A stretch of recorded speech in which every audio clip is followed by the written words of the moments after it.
Ya, assalamualaikum warahmatullahi wabarakatuh. Ya, sekarang kita masuk di bagian yang keempat dari pembahasan tentang stem cell atau sel punca atau sel induk ya. Jadi kalau yang dulu pertama kita membahas tentang definisi sampai klasifikasi. Yang kedua bagian 2 kita membahas tentang embryonic stem cell. Bagian yang ketiga kita membahas tentang perinatal stem cell hingga cancer stem cell. Nah, sekarang kita masuk ke bagian yang keempat tentang pemanfaatan stem cell untuk terapi ya. Nah, ini topik kita pemanfaatan stem cell untuk terapi di bidang kedokteran ya. Nah, yang pertama untuk pasien stroke ya. Jadi, misalnya ini stroke itu dibagi menjadi yang akut, menjadi yang subakut, dan ada yang menjadi yang kronis ya. Kan ada stroke akut, stroke subakut, dan stroke yang kronis ya. Nah, ini ada penelitian ya. Ya, ini dari sum-sum tulang ya. Diambil sel puncanya ya, stem selnya diambil dari sum tulang ya. Dosis yang diberikan itu 10 pangkat 6 sel ya. Kemudian dimasukkan secara intravena, dimasukkan langsung dalam pembuluh vena ya, pembuluh darah balik ya. Nah, ini ternyata menjanjikan untuk pasien yang akut ya hasilnya. Nah, ini juga ada dari sel adiposa atau sel lemak ya, dengan dosis 10 pangkat 7 sampai 10 pangkat 8 sel ya. Nah, tapi ini diberikan langsung di arteri yang ada di kepala ya, lewat kateter ya. Nah, ini untuk pasien yang subakut ya, ini juga hasilnya menjanjikan ya. Nah, ini embryonic stem cell ya, induced pluripotent stem cell itu juga bisa dipakai ya. Ini dengan dosis 10 pangkat 9 sel ya, dimasukkan langsung disuntikkan ke otak ya. Nah, ini untuk pengobatan yang pasien stroke yang kronis ya. Nah, ini untuk luka bakar ya, contoh yang kedua untuk luka bakar ya. Nah, ini justru untuk luka bakar ini stem selnya diambil dari adult stem cell ya, dari kulit ya. Kulitnya diambil ya, dibiopsi, kemudian dicerna dengan dispase ya, dengan enzim ya. Kemudian terpisahkan antara bagian epidermis dengan bagian dermis ya. Nah, kemudian bagian epidermisnya ini dipecah dengan enzim kolagenase ya, sehingga epidermisnya ini dihasilkan keratinosit ya, dari epidermis dicerna jadi dipecah tinggal sel keratinositnya ya, kemudian dikultur, dibiakkan. Nah, yang di sini yang bagian dermis ya dicerna dengan kolagenase ya, sehingga dihasilkan sel fibroblast ya, sel fibroblasnya dikultur ya. Nah, ini cara kulturnya ya, ditumpang tindihkan begitu. Yang paling bawah itu adalah silk atau sutra ya. Kemudian yang di atasnya itu adalah sel keratinosit plus fibrin matrik yang di sini tadi ya. Yang di atasnya lagi adalah fibroblast ya. Nah, sehingga nanti dihasilkan seperti ini. Ini dermis ya, ini epidermis. Hasil ini dipakai untuk menutup luka bakar ya. Ternyata hasilnya menjanjikan juga ya. Nah, ini untuk kepentingan stem cell untuk pengobatan luka bakar yang luas ya.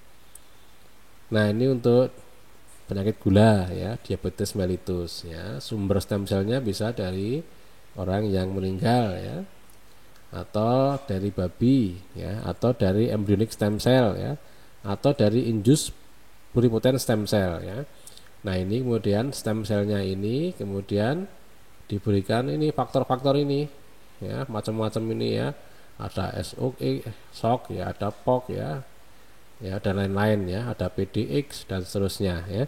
Nah, nanti bisa menjadi berdiferensiasi stem cellnya itu menjadi sel pulau pankreas ya.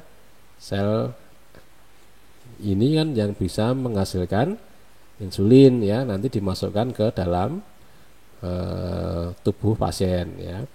Nah ini berhasil juga, cuma tidak berlangsung lama ya. Jadi yang selama ini terjadi itu ya harus perlu dosis ulangan ya.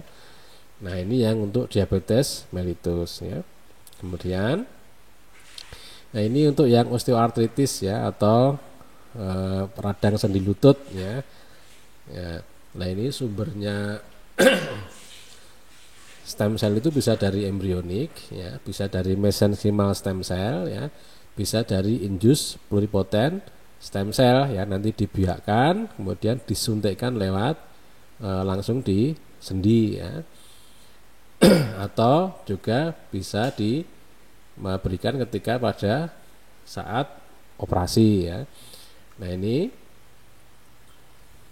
sama seperti ini juga, cuma ini stem cellnya sumbernya dari jaringan lemak ya, sehingga didapatkan ya, diisolasi, dibiakkan ya, sehingga didapatkan adiposit stem cell ya. Nah ini ada juga sumbernya dari sumsum tulang ya, nanti diberi perlakuan sehingga didapatkan bone marrow stem cell ya.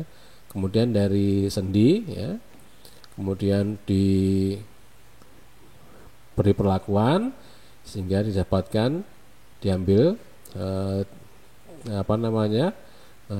jaringan sendi, jaringan sinovial ya, sehingga nanti didapatkan stem cell yang sinovial membran stem cell ya. Nah, nanti diberi perlakuan lagi sehingga dimasukkan ke dalam sendi ya. Nah ini ternyata ini adalah bone marrow stem cell ya. Ini yang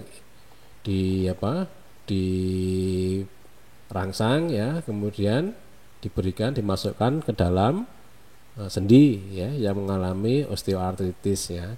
Nah ini pada hewan ya percobaannya.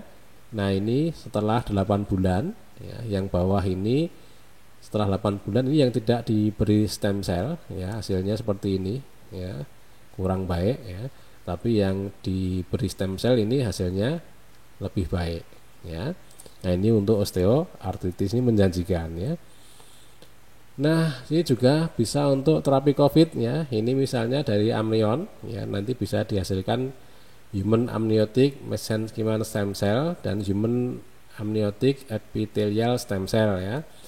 Nah nanti ini bisa dipakai untuk terapi stem cell untuk COVID-19 ya. Kita tahu bahwa COVID-19 itu terjadi respon imun yang berlebihan ya, sehingga bisa terjadi badai sitokin gitu kan. Nah sehingga nanti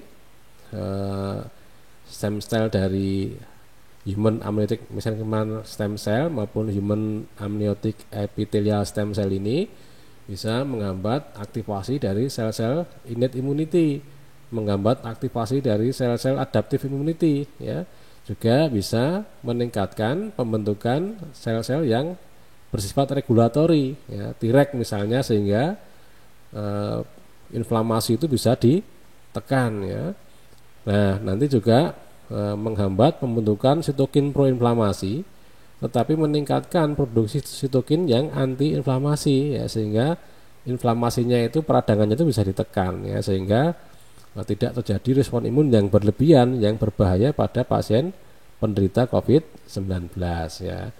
Nah ini juga misalnya di bidang rheumatologi ya, rheumatoid arthritis dan SLE, systemic lupus erythematosus ya, itu juga bisa menggunakan mesenchymal stromal cell ya. Nah ini nanti bisa mengeluarkan faktor yang disekresikan, misalnya TGF beta, interleukin 4 misalnya ya. Ya ini kan bisa mensupresi dari sistem imun ya. Ya ini juga bisa ada vesicle extracellular yang dikeluarkan ya. Sama ya, dia bisa menggunakan TGF beta dan seterusnya ya. Bedanya dengan sekretori, kalau sekretori itu langsung dilepaskan dalam bentuk ini, zat-zat ini ya, sitokin ini. Tapi kalau extracellular vesicle itu zat-zat ini dikeluarkan dalam bentuk vesicle ya, nanti baru aktif ya. Nah ini juga bisa MSC ini, mesenchymal stem cell ini juga bisa memicu terjadinya apoptosis, ya, sehingga hasil akhirnya adalah imunosupresi. Ya, ini kan adanya aktivasi imun yang berlebihan, ya, ini kan penyakit autoimun kan. Nah, makanya imunitasnya ditekan, ya, sehingga bisa mengurangi rheumatoid arthritis dan systemic lupus erythematosus, ya. Nah, ini juga talasemia, ya. Pasien dengan talasemia ini malah bisa diambil dari dirinya sendiri, ya.